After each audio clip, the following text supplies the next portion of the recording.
to be about the basics of how to make a chart. And to start, it's actually very simple. You just click Insert Chart.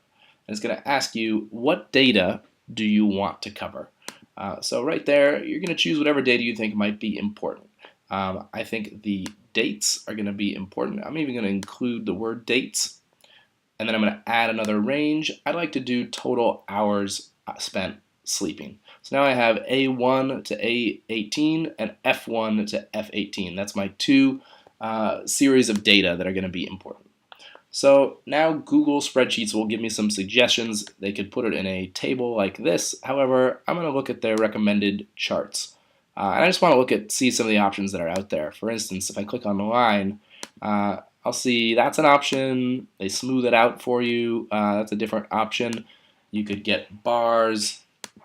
These aren't much different. You could see that there's definitely some options here, and I'm just going to choose for making things easy. I'm going to choose this one, a line. It says it's a combo. No, I'll choose the column one. Just like this.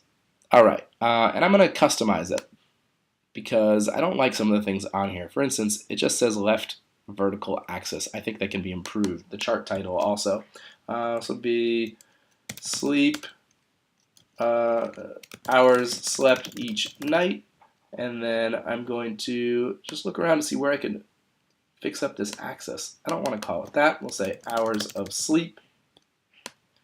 And can we, nope, that actually put hours of sleep on the horizontal axis. Got to be very careful of that. That would be the dates. And then I want to talk about the vertical axis. The left vertical would be hours slept. And I can adjust the min and max. I want to see 0 all the way up to 12.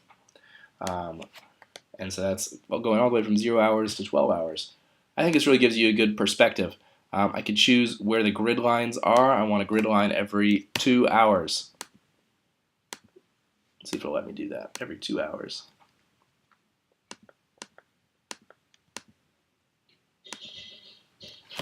So there's both major grid lines and minor grid lines. Terrific.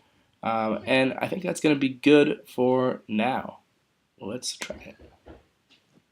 Now I have my chart. First one. I will say this isn't as great as it could be. And in fact, if I reorganize some of the data, it might look a little bit better. For instance, I messed around, came up with the days of the week, and then organized my data in a different way by Mondays, Tuesdays, Wednesdays, Thursdays, Fridays, Saturdays, and Sundays. Now look at the chart that I came up with. This tells a totally different story. You can tell that Monday, Tuesday, Wednesday, Thursday, I don't sleep much above 8 hours, but Friday, Saturday, Sunday, things are a little bit more unpredictable. This is an infographic that tells you something. So just because you can make a chart and you're able to do it doesn't mean it's the best way to represent the data. You may need to think about how you organize the data first in your spreadsheet before you go into the step of making a chart. Now, if you go back to the data, there are other ways to represent it. Let's go back to Insert Chart. What if I wanted a pie chart? Could you do it? Absolutely.